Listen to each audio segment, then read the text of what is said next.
Well, again, welcome everyone. This is GoToMeeting 2. This version of GoToMeeting is targeted to our brethren in the European continent, South Africa, Great Britain, and other locations that are more spread out around the world. It's designed to provide a forum for fellowship and a message.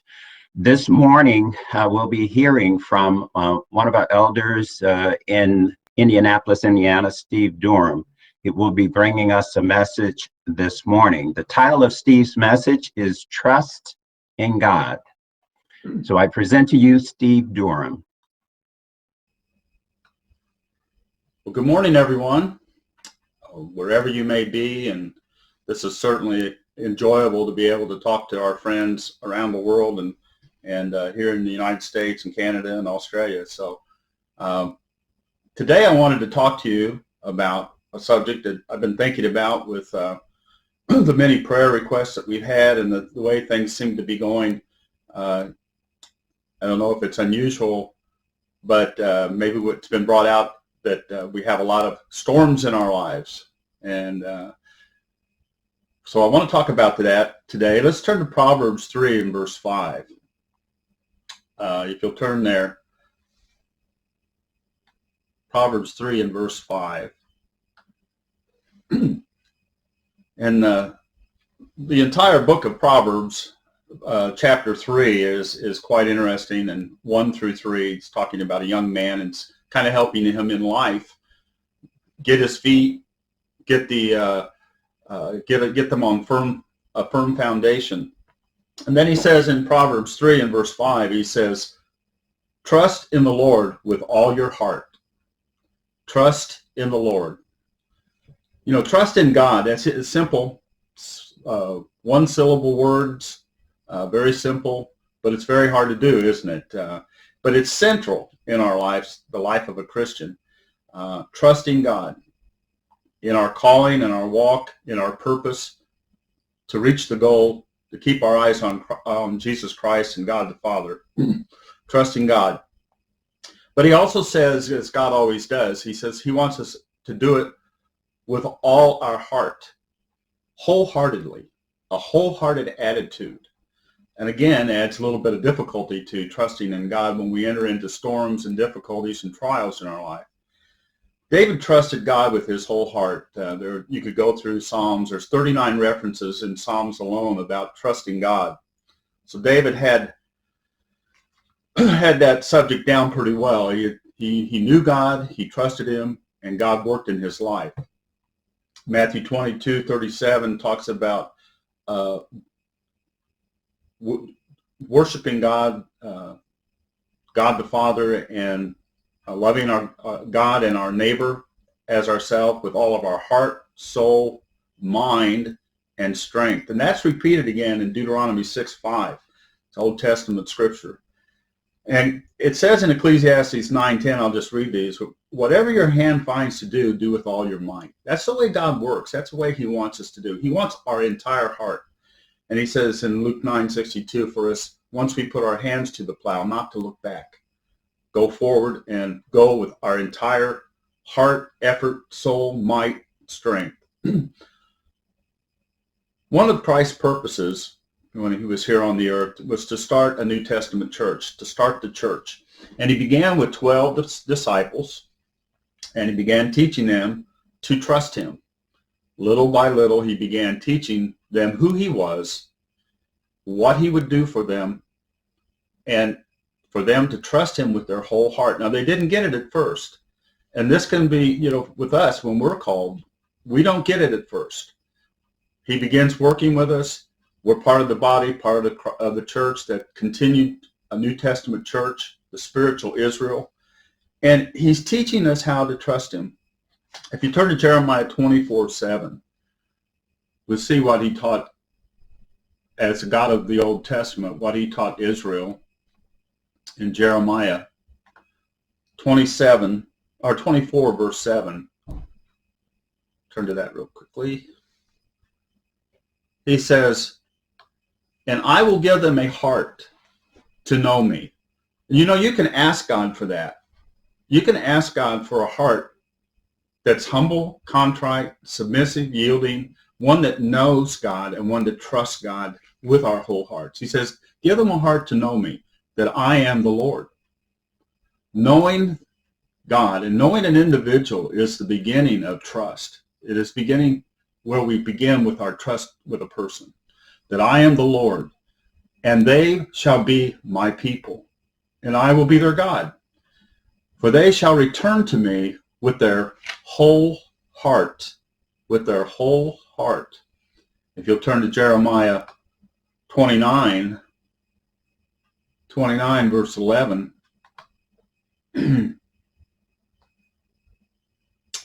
he says, again, he repeats this, for I know the purposes which I am purposing for you. The calling that he's given us, God doesn't do anything without a purpose. We have an overall purpose and we have an individual purpose.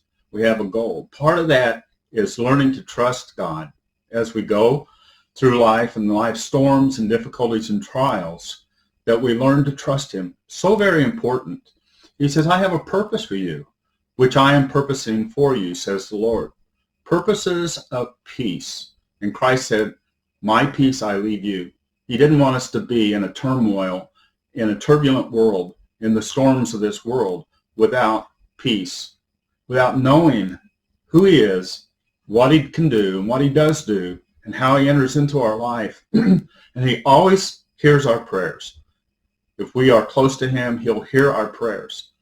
He says, a purpose of peace and not evil, to give you a future and a hope. And then in verse 13, he says, and you shall seek me and find me. And there's a promise. When you search for me, what? With all your heart. With all your heart. Wholehearted. Again, Christ was building a church. He's building a church today, a body today. He continues that. He calls people to it. People die. People come in. And it continues to grow. And as Fred said, he's got his army. God's army is in storage. It's in the ground. It's waiting to be harvested. He's putting together a team today for work today and for the future.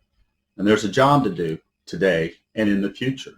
And part of doing that effectively and efficiently is to learn to trust him with our whole heart. He's teaching us many things along the way. Mainly, he's teaching us who he is and who he was. He's the same yesterday, today, and forever. He doesn't change. In James 1:17, he doesn't. There's no variableness of change, no shadow of turning with him. He's the same. And so we can have confidence in his character and who he is and trust in him with our whole heart. He was showing them, and we can believe that as well. We can trust in his word because his word is true. He is the word. He's the way and the life. He's the truth. And he's the personification of that word. And here we have it in front of us today. And we can believe in his promises. You know, I would say about 45 years ago, Terry and I met a couple in the church in Indianapolis that we've been friends with ever since. And before we had children, we did a lot of things together. And as the kids grow up, you know, you do fewer things, but you still nonetheless still remember them and you talk to them occasionally. And they were somebody that when you first meet, you know, you extend trust to a person until they teach you that they can't be trusted. But you extend trust, and what the thing was with them was the thing that stands out today in my mind. Their character was that they promised that they would not divulge anything that we said to them, any personal problems that we had, any things we were going through, any thoughts or ideas or things. And there was some turbulence in the church at the time. And we could talk to them, and they promised that they would not say anything. And to this day, they're the same way. So that character was something we could rely on. They were trustworthy. And that's the way it is with God. Over the years, we learned that he can be trusted and that he is constant and he is the same. And that's what he was trying to show the New Testament church, the disciples. They didn't get it at first. He has a lot of promises, and I've shown you this before, but there's a book of promises here that I go through quite a bit. A promise is a declaration or assurance that one will do something. Assurance that one will do something, or that a particular thing will happen. When God says something, it will happen.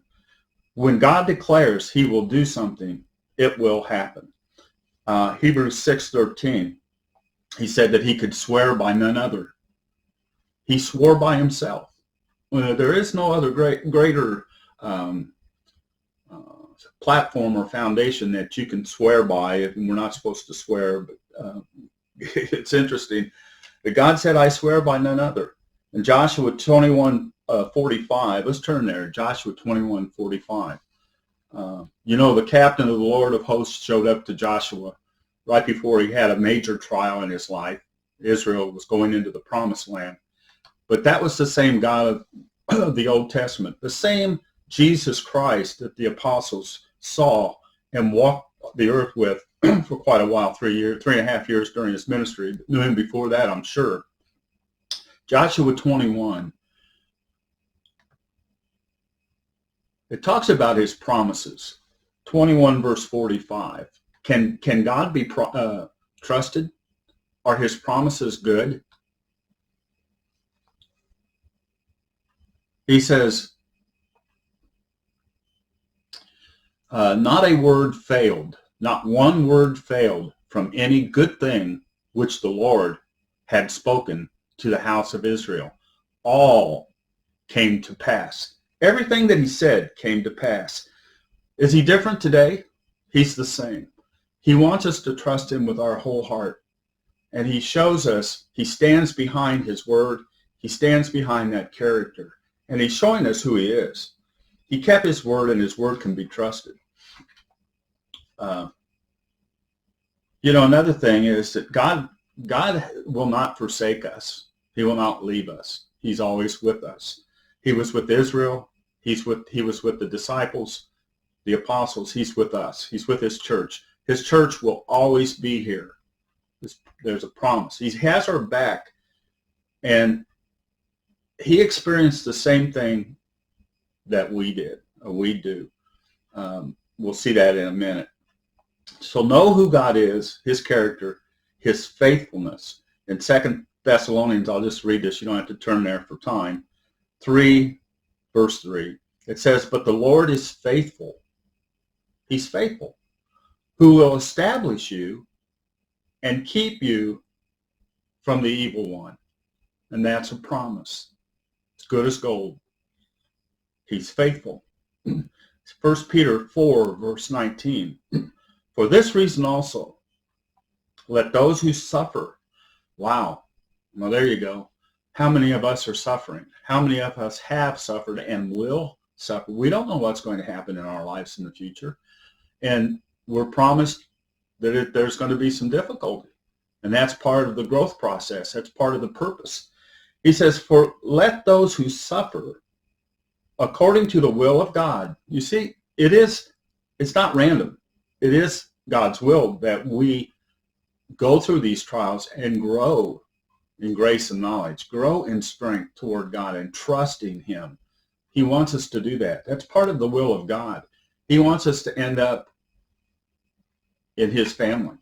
And to do that, we have to make certain choices, and trust is a choice. To the will of God. Commit their souls wholeheartedly. Commit your soul to him in well-doing as a faithful creator. Now, Christ, the God of the Old Testament, created all things, everything. And he is the God of the elements, the fire, the earth, the wind, the rain, all the storms that come in. He created everything. And it's simple for him to be to control those things. In all of this, knowing all of this, who God is, we can and are to trust God, but it's a choice. It's difficult in the face of trials and sufferings that we go through and the storms that we go through. It's difficult to do that, isn't it, as sons of God? We're in his church, in his body. He's called us. How do we learn to trust God with our whole heart? That's the question. Because it's difficult and we face a lot of difficulties today. That's something we really need to look to. That's how we can have comfort and peace. And God sits on a throne of comfort, mercy, and comfort. He loves us. He loved us first, and we love him. Today, I want to encourage you to trust in God with your whole heart. We need that daily in the face of trials and suffering. And I'd like to just give a couple points, read through some things. I want to read an example where Christ was helping the disciples learn to trust him. And it's one of the most well-known, one of the strongest examples of trust. And it's a miracle that God did on the Sea of Galilee. And everyone knows it. When you talk about Christ walking on water, everyone immediately knows the story and the example. But I want to bring out some points in that story, and it's found in Matthew 14, 22 through 29. We'll look at that in a few minutes. And I want to gain some encouragement by looking at the miracle of Christ walking on the water. Again, it's found in Matthew 14, 22 through 29. You might just put your marker in that because we're going to go to that here in a little while. You know, along the trials and the storms we have in life, and the things we see, the prayer request, and we know of others that are going through things. We're going through our personal trials, and we have to know that God did not leave us alone in those trials. You know, he was with the apostles and the disciples at that time on the Sea of Galilee a couple times in the storms that they were encountering. Let's turn to Hebrews 4. We'll see who Christ, our high priest, was and is. Hebrews 4. You know, we think, you know, God doesn't understand, or somebody doesn't understand what we're going through. Well, yeah, he does. He does. And there's a reason for his suffering. The things he went through was for our benefit. Chapter 4, Hebrews 4, and verse 15. For we do not have a high priest who cannot empathize with our weaknesses, but one who was tempted in all things, according to the likeness of our own temptations, yet he was without sin. And then it says, therefore, we should come with boldness to the throne of grace, to that throne of mercy and comfort, so that we may receive mercy and find grace in times and help in time of need. Again, trusting God with our whole heart, because he already went through. He went through he is our advocate, our mediator. He goes to God the Father and he says, "Hey, my son, your son, my brother or sister is going through this trial and this storm, and it's a difficult one. And I'm there with them, but I'm bringing that to you. They're praying to you. I want you to understand what they went through, because it was like what I went through when I was on the earth." So he can talk to the Father for us. It says that the Holy Spirit gives utterance with groanings and utterances in a language in a spirit language. He talks to God. He hears our prayers better than we understand them. He hears our heart. He hears our thoughts, as Roger was talking about last night. He hears our thoughts, and our thoughts are not his thoughts. His thoughts are higher than ours. But with God's Holy Spirit, we can communicate from the depth of our heart and how we feel. And we can trust that those prayers will go to the Father. We can have assurance that we are not alone in suffering. Trusting God with our whole heart. Christ was the example in 1 Peter. And these are simple scriptures. They're scriptures that we know, we've heard of. But let's turn to 1 Peter 2, because it's really the foundation for trusting God, knowing that he is our example, and he's gone through it before us. 1 Peter 2, verse 20, start at 19.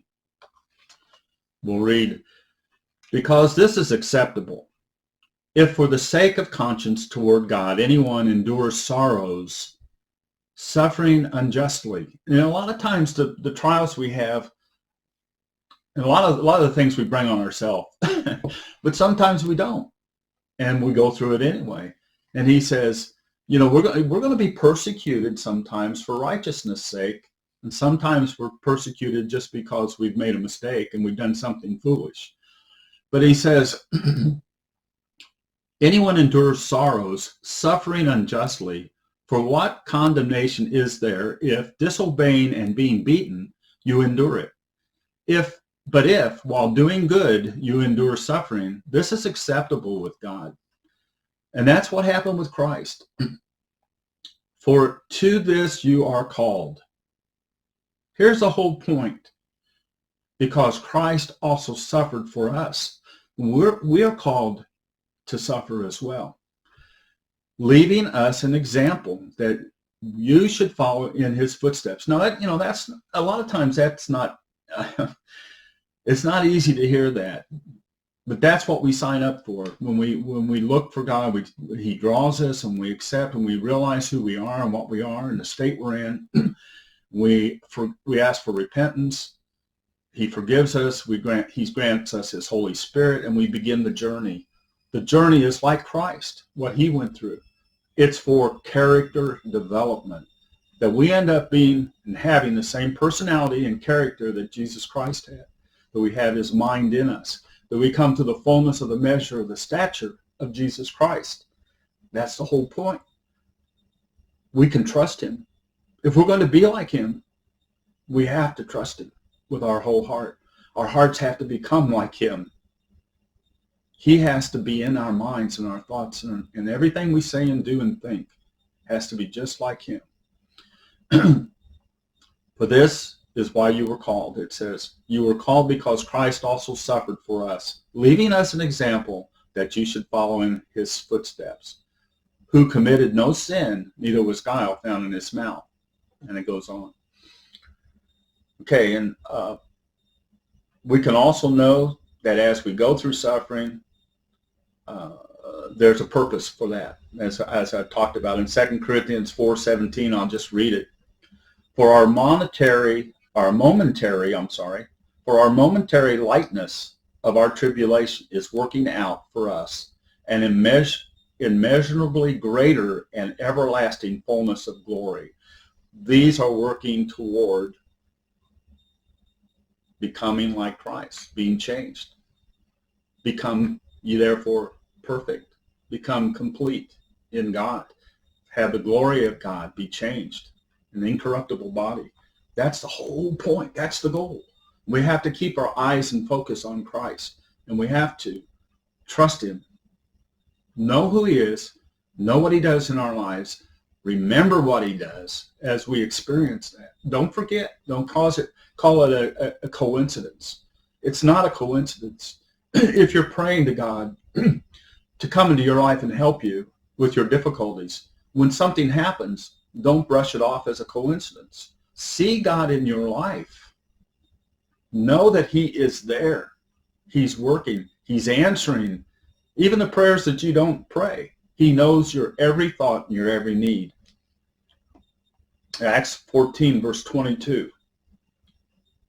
It says, we must through great or much tribulation enter into the kingdom. We must through much tribulation enter into the kingdom. We have to be like Christ. And the whole point of his ministry, one of the purposes, was to bring many sons and daughters into the family. We need to understand who he was, what he is, what he did for us, and what he's doing for us. and his character and to become like him. We're to be imitators, to be transformed and have the mind of Christ. Christ said, Christ led in his example, trusting the Father. He didn't have a rose garden. He had a rough way to go. Christ said, I can do nothing of myself. I trust the Father. He said, I did not come to do my own will. He came to do the will of the Father. He trusted him. From the foundation of the world, he trusted him. God the Father gave me what to say. What I say is not my own words. And then Luke 23. Let's turn to Luke 23. The ultimate in trust. He said, look, Father, if you could just take this cup, if it's possible, just take this cup away from me. I don't really want. At that point, he didn't want to do that. He didn't want to go through what he was getting ready to go through. And he cried out. A lot of times we cry out. We get in a situation we can't bear anymore, and we cry out to God, help me. He said in Luke 23, verse 46, and after crying out with a loud voice, this is Jesus Christ, the creator of all things, crying out and trusting the Father. He said, Father, into your hands I commit my spirit. And when he had said these things, he expired. How many of us have lost loved ones? How many of us are in situations where we're coming to the end of the 70, or maybe whatever God gives us, and we're looking to that? We're crying out. We don't want to have that cup. We don't want to go through that. Christ said that I went through, I bore the shame. I didn't like the shame, but I went through it for us. He went through as the first of the first fruits, our example, to become our high priest, to become many things, our lamb, our sacrifice, etc., etc. The purpose of suffering, to be where Christ is. And he said in Hebrews 10, let's go to Hebrews 10:7. Hebrews 10, we're going to get to the example of Peter walking on water. Hopefully I have time. Hebrews 10, verse 7, because it is a very poignant, very strong example. Sometimes we hear about it, it's kind of played up, and the impact of that moment is not really, it's wasted sometimes on some of the teachings that the churches today give it. Hebrews 10, verse 7. He said, then said I, lo, I come, as it is written in me, in the scroll of the book, to do your will, O God. Yeah, very important. He led the way for us, didn't he? In trials, in sufferings, in trusting the Father, so we could trust him with our whole heart as we go through storms and trials and difficulties. Knowing who Christ is and was is the first step toward trusting him. To trust God and Christ with our whole heart. It's a choice. We see his character. We know he loves us, and we love him. And it's a choice. Christ was our high priest. He is our faithful creator, King of kings and Lord of lords, a life giver, a lawgiver, an answerer of prayer, fulfiller of prophecy, a mediator, an advocate, and as the disciples would soon see, the very Son of God with them, always having their back, never leaving them in the ship, in the storm by themselves.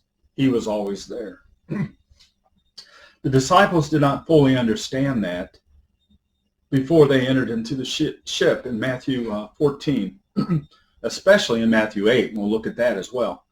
But they soon would come to the conclusion, and their trust in the Son of God and Jesus would increase, and that was the whole point. If they were going to face the trials and the storms that were coming after Christ left, they would have to understand who he was, and that he hadn't left them. He was always with them. We need to talk about what trust is. And I think it's important that we kind of go through that. Trust is a firm belief. Now, trust and faith are a little different. They're cousins, but they're a little different, and I'll tell you about that. But it's a firm belief in the reliability, the truth, the ability and strength of someone or something. That's what trust is.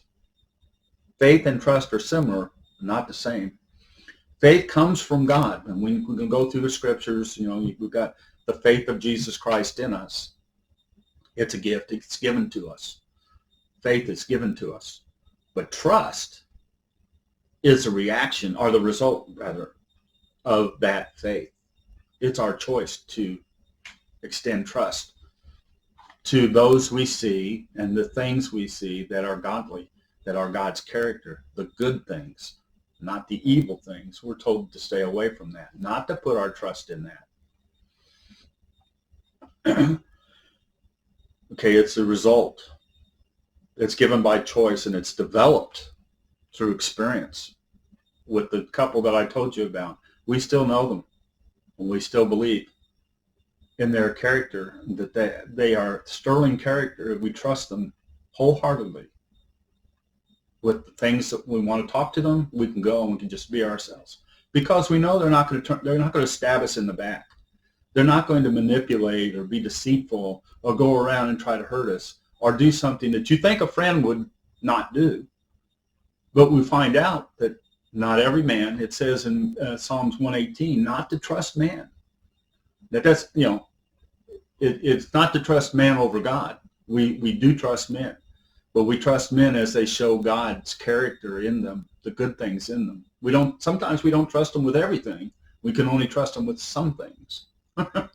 So you have to be careful. But with God, you can trust him with everything.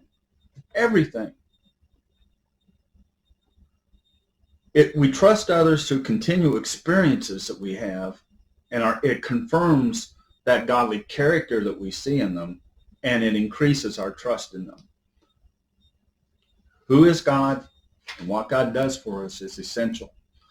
When we come to know someone better, we learn their character, and we know whether or not it is trustworthy or not.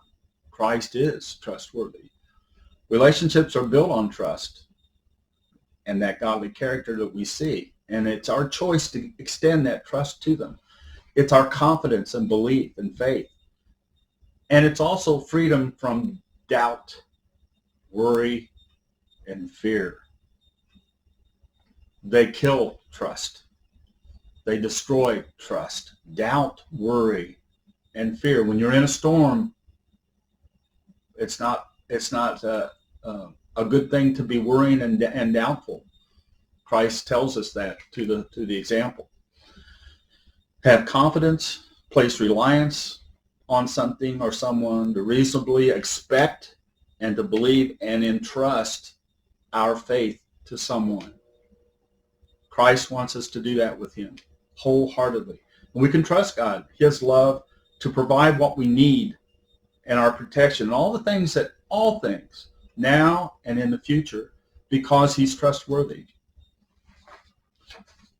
The disciples knew the scriptures, didn't they? They had the Old Testament scriptures about God, and they had the God of the Old Testament in their boat, in the ship with them, but they didn't realize fully who Jesus was yet. Didn't get it yet. Let's turn to Deuteronomy 32:4 just real quickly. We'll see who that God who was in the ship with them had been in Deuteronomy 32 and verse 4. He is the rock. And I think it's 2 Corinthians 10:4 talks about that rock. His work is perfect, for all his ways are just. A God of faithfulness and without sin or iniquity, just, upright is he. And it talks about the children that perverted themselves. Okay, and then Deuteronomy 7:9, he's faithful. Let's turn to Isaiah 26. Isaiah 26. I know we're going through a lot of scriptures here, but I want to make this point about God's character, who he is, and that we can trust him with our whole heart when we enter into storms and difficulties. He says in Isaiah 26, verse 1, in that day the song shall be sung in the land of Judah. We have a strong city. He sets up salvation, our walls and our banks. Open the gates so that the righteous nation shall enter in, one that is faithfully keeping truth. That's Jesus Christ is the truth. You will keep him in perfect peace, whose mind is stayed on you, because he trusts in you. Trust in the Lord forever. And that's what we'll do, forever. For God, the Lord, is the everlasting rock. He's the foundation. He never changes. He's solid. That's who he is. Trusted him at all times. Disciples would have known these scriptures. They were looking for the Messiah, the Son of God. They had him right in front of him. They were to learn that the Son of God was with them. Their trust in God was about to increase. About to have a revelation. They had witnessed firsthand the miracles on the seas. Let's get a little background here before we get to Matthew. We're going to go to Matthew 8 first. They'd seen the water turn to wine, leprosy healed, mute and blind people healed, the centurion's servant healed, demons cast out, girl raised from the dead, and they still didn't know who this guy was. Isn't that amazing? He says a wicked and adulterous generation looks for a sign. We see him right in front of us and we don't trust him. We don't know who he is. God's Holy Spirit helps us to see that, and we have to ask for more of that. We have to ask for that relationship to be close to God and to know who he is. Excuse me. They still didn't know who he was fully. Let's turn to Matthew 8. Matthew 8. Hopefully I can get through all this. I think it's very interesting in studying. As Roger said, the person who's doing the study gets so much out of it. Verse 23, Matthew 8, verse 23. This isn't a time on the Sea of Galilee before Matthew 14 where Christ walked on the water. There was a lot done on the Sea of Galilee. He had entered into a ship. His disciples followed him. Now a great tempest suddenly arose in the sea. Now this was not just a little storm. That word tempest is seismos. It's the same word used for earthquakes. It's only used a couple other times. It's the same word used at the crucifixion and the same that rolled the stone back at the resurrection. Seismos, earthquake. Well, this was a big storm. This was an amazing storm. In verse 23, arose on the sea, so great that the ship was being covered by the waves. And what was happening with Christ? He was asleep in the back of the boat, sleeping. He was physical. He was wore out. He was catching up on his sleep. And the disciples, now remember, he was the God, the creator, the one who created the elements. And his disciples came to him and woke him up saying, save us. We're going to perish. And he said to them, why are you afraid? Remember what I said about fear and doubt and worry? Why are you afraid? Then he rose and rebuked the wind and the sea. And there was a great calm. Now get this. But the men were amazed, saying, what kind of man is this, that even the winds and the sea obey? They didn't know yet in their minds, they didn't believe yet who he was. But they saw what he did, what he could do. Their conclusion was, who is this man? Well, let's turn to Matthew 14. And let's take a look at the example I want to talk about today with the time that's left. I'll have to move a little bit here. Before feeding the 5,000, this happened before feeding. We have many things that happened, but John the Baptist had lost his head. Herod had taken his head, killed him. And the disciples came and they told Jesus about John the Baptist. And then he feeds the 5,000. Jesus has this in his mind because this puts him up. This makes things a lot more serious, right? Now he's starting in earnest his ministry. He's really into it now. Before the feeding of the 5,000, he hears about John the Baptist, and he needs to go and pray to the Father, who he trusts wholeheartedly. But in verse 22, and immediately Jesus compelled, after he fed the 5,000, that in itself was an amazing miracle. What was it? 5 loaves and 2 fishes, I think. After that, he immediately he ordered his disciples into a ship. He put them in the ship on purpose and go before him to the other side. He says, you go ahead. I need to get my head around this. I need to go pray. I need to find a place to pray about the future, and I need to pray to God the Father. And then he dismissed the multitude, and that in itself would have really been something. 5,000 plus women and children, and all earnestly they followed Christ everywhere, but he was able to, with authority, dismiss the multitude. And after dismissing the multitude, he went up into the mountain apart to pray. When evening came, he was there alone. So he finally got alone into the mountain. He wanted more time to pray, to go over, what had happened, his purpose. But he was also setting up the disciples for a lesson. Again, more trust. Who I am, what I'm here for, and what my purpose is, and I've got your back, and I'm with you. And I want you to know who I am, because I'm not going to be here forever. And you need to trust in me wholeheartedly. Okay, he dismissed the crowd, and he goes up into the mountain alone to pray. Verse 24. Now the ship was in the middle of the sea. Now this was okay. They sent him out around sunset, and then around the fourth, and verse 25, and the fourth watch of the night. That's between 3 and 6 o'clock in the morning. And it was not very far across. It may be an hour's row across the sea, the lake, the Sea of Galilee. But they're still in the middle of the sea, being tossed by the waves, and the wind was contrary. Now this wasn't as bad as the one they experienced in Matthew 8, but it was contrary. It was like on the Sea of Galilee.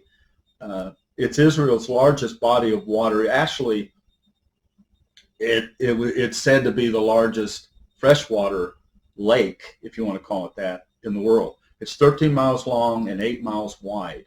It's the largest freshwater lake in the world. Much of Christ's ministry was done on the shores of the Sea of Galilee. The Sermon on the Mount, 5, 6, and 7, was on a hill overlooking the sea.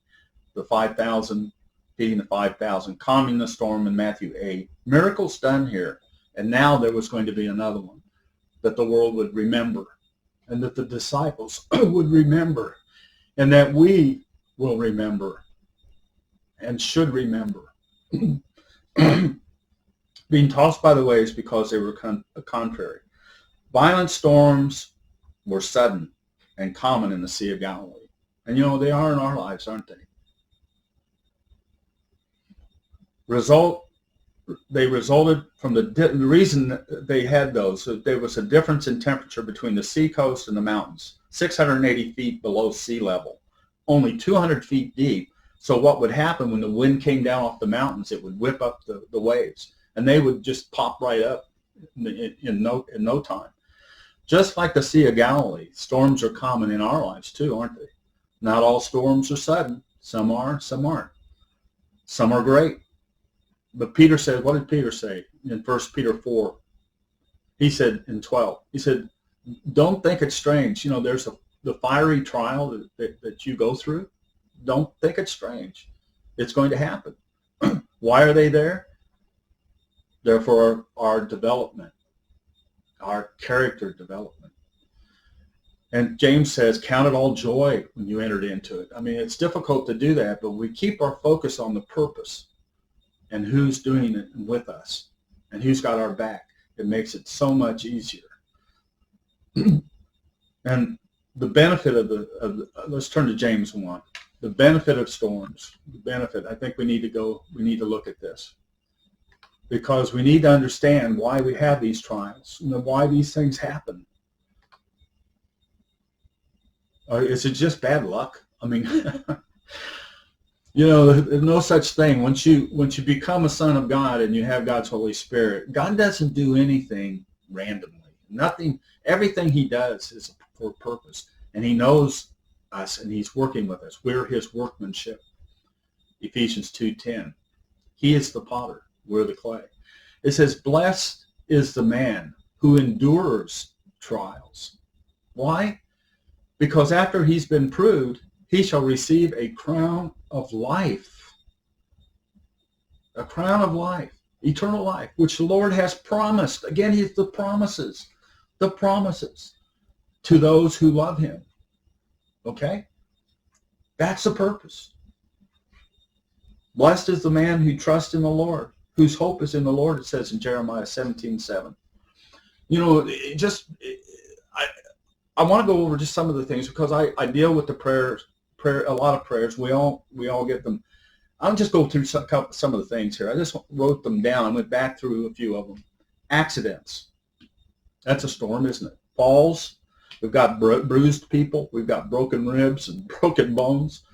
We have people who are in a wheelchair for life and people who have not left their home for a year. People who can't get out, don't have anyone close to them. They haven't seen anybody. They don't see anyone. They're lonely. Loss of job and income. That's a big storm, especially when you're a father with children. Death of a loved one. No, there's a hard one to take. There's precious in the eyes of God is the death of his saints in Psalm 118. Health problems. Heart issues. I know. Bones deteriorating, kidney, liver, stomach, and spleen, emphysema, eyesight dimming. I got these guys on, blockages, arteries. I have a disease that affects the heart artery, and everything else is fine, but my heart artery is blocked. I mean, it's not now. Intestinal blockage, cancers, breast cancer, prostate cancer, every cancer you can think of, not to mention loneliness and depression. When we enter into a storm, it's difficult to trust in God. 1 Peter 4. Encouragement. Know who God is in Jesus Christ, who that guy walking on the water is. We're going to see him here in a minute. 4 verse 19. For this reason, it says, if the righteous are saved with much difficulty, what will become of the ungodly and the sinner? Much difficulty. Aren't we going through much difficulty? For this reason also, let those who suffer according to the will of God, what? Commit their souls to him in well-doing as to a faithful Creator. And Revelation 2, verse 10. 2, verse 10.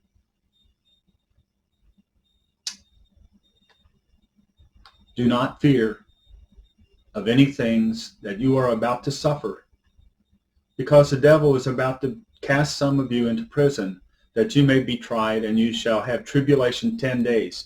Be faithful unto death. Faithful, trusting God with our whole hearts unto death. And what? I will give you a crown of life. There's the goal. Keep your eyes on Christ. Knowing God, his character, the past actions, the past experiences we have that he deals with us, how he has responded to our prayers, our help. He's provided every need we have. That all builds trust in God. It's going to be needed in the future. It's needed now. The disciples were getting to know Christ, who he was and what he was. Okay, verse 25. Let's go back to Matthew 14, verse 25. 14, verse 25.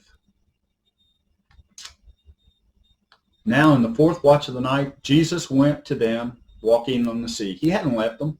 They're probably thinking, he's forsaken us. Hebrews 13:5. He won't forsake you. He's always with us. Another promise. And verse 26. And when the disciples saw him walking on the sea, they were troubled and said, it's an apparition. And they cried out in fear. But immediately, verse 27, Jesus spoke to them saying, be of good courage. It is I. Do not be afraid. Fear kills faith and trust. Fear, worry, doubt. They are killers. They destroy our faith and our trust in God. We're saying that he doesn't exist. He's not with us. He's left the boat. He's left the ship. He's not anywhere around. I'm afraid. No, he's right there with us. Always. Lord said to Joshua, God said to Joshua in 1 verse 9, 3 times in Joshua 1, be of courage, strong courage. Do not be afraid. And Psalm 56, 3, he says, what can man do to me? He can't do anything to me. David realized he could put his trust in God because man couldn't touch him. If he did touch him, it was God's will, and there was a purpose for it.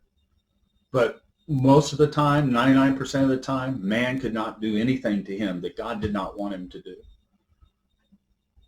Doubting God is not trusting God.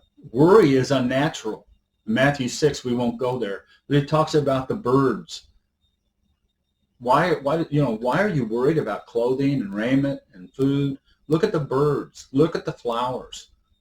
You don't see a bird out there wringing his wings. We're in worry and doubt. And, what am I going to do? Where am I going to get my next seed? And where am I going to get the next food? They don't do that because God has them. And he says, I'll take care of you too. Be anxious about nothing. Do not fear or doubt. It destroys trust. Verse 28. Then Peter said, Lord, if it's you, still didn't know, bid me to come upon the waters. And he said, okay, come on out here. And after climbing down, now here we go. The others didn't get out of the boat. Peter gets out of the boat. Do we have the faith to get out of the boat and go to Jesus and walk on the water to Jesus Christ? Now what happened? But when he saw how strong the wind was, he became afraid. And as he was beginning to sink, he cried out, save me, Lord. Lord, save me. He looked around. He saw the storm. He saw his particular storm and trial and difficulty, the wind, the rain, the elements, all that God in Christ was the creator of, had authority and power over. And he said, I'm sinking. He cried out and he said, Lord, save me. In Proverbs 3, verse 5 and 6, it says, do not look to your own, let's see. Let's go back there real quickly. You can keep your finger there. I'll just go back and read it real quickly. Lean not into your own understanding. Okay. Lean not unto your own understanding. Peter was strong. He was capable. He was a swimmer, I'm sure. But the storm was great. He was a fisherman. Andrew, James, and John, they were fishermen. They've been on that sea many times. But they were all afraid. They were worried. And they looked to themselves. But when he saw how strong the wind was, he became afraid.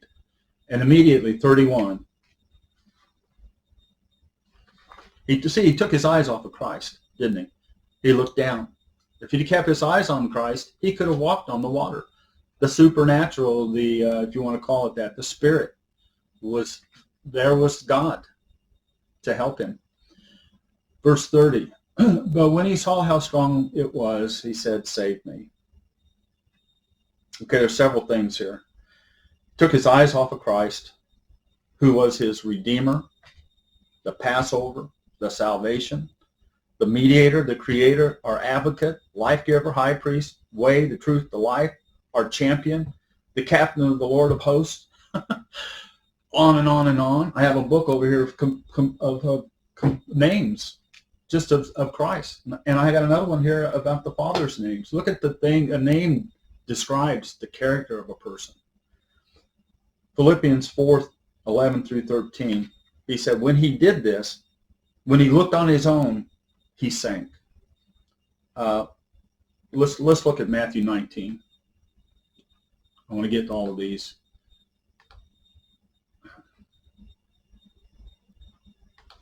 Matthew 19, verse 26. It says, but Jesus looked at them and said, with men, this is impossible. With God, all things are possible. All things are possible. But Peter began to sink because he put his trust in himself. He took his eyes off.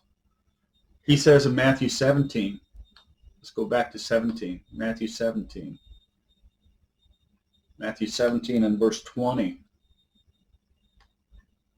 He says, and Jesus said, because of your unbelief, for truly I say to you, if you have faith as tiny as a mustard seed, trust, faith, you shall say to this mountain, remove from here, and it shall be removed, and nothing shall be impossible for you. I want to show you something real quickly. You know, I like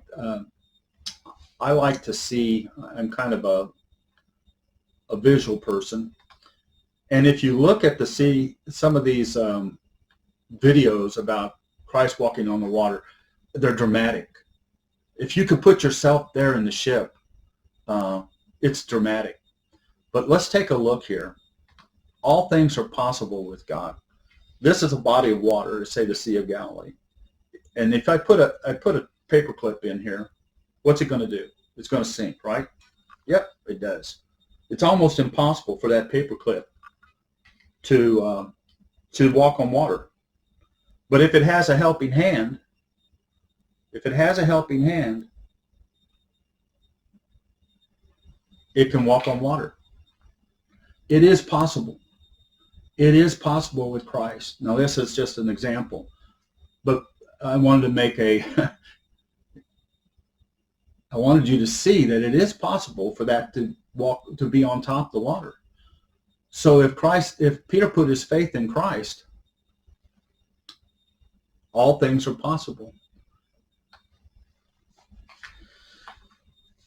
Okay.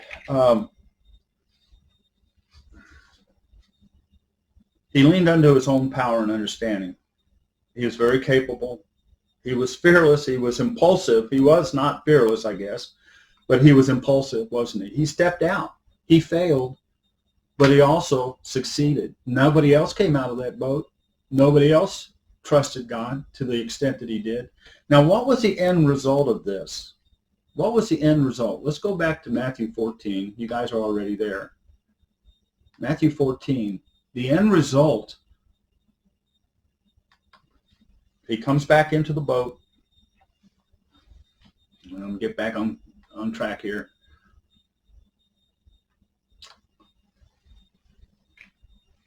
Immediately, Jesus was there. He stretched out his hand and took hold of him and said to him, "O you of little faith, why did you doubt?" I'll get back to this stretching out his hand.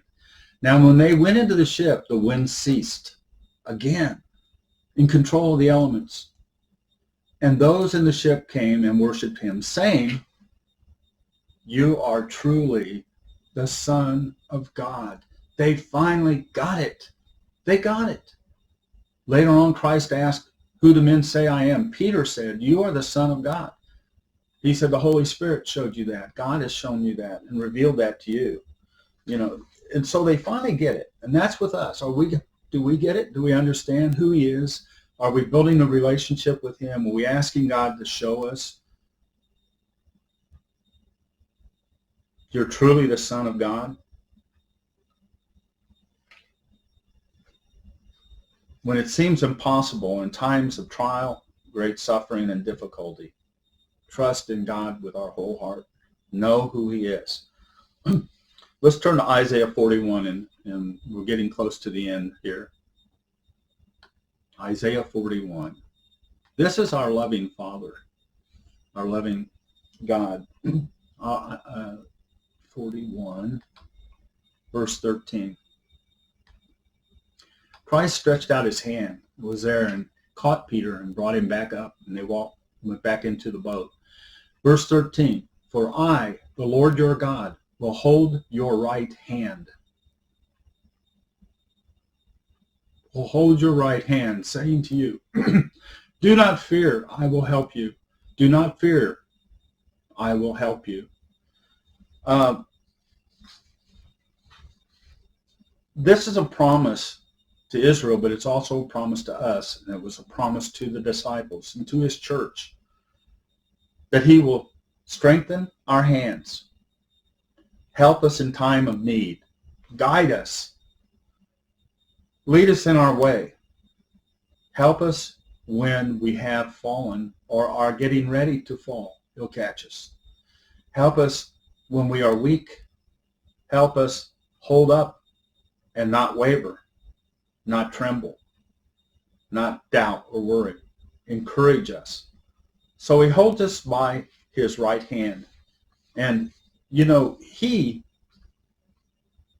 reaches out, but we have to hold his hand. He says, there's a little saying here. It says, one day you were crossing a bridge with God. You were scared, so you asked God, can I hold your hand so I won't fall into the river? God said, no, my child. I should hold your hand. He asked, why? What's the difference? God replied, if you hold my hand and something happens, you might let go. If I hold your hand, no matter what happens, I'll never let go. I'll never leave you. I'll never abandon you. I'll never forsake you. The question is, are we holding on to God's hand, or are we letting go of God's hand? There's the question. In building faith, trust wholeheartedly in God. Endure the trials. Remember in James 1:12, we receive a crown of life if we trust him with our whole heart. We can know who God is, what he is, and how he works in our individual lives, but who he is in general. We can experience that, his presence in us and around us, his love, his compassion. Look at the definition of what faith is. Trust God with our whole heart as we move through the storms of life toward the Passover this year. Trust God.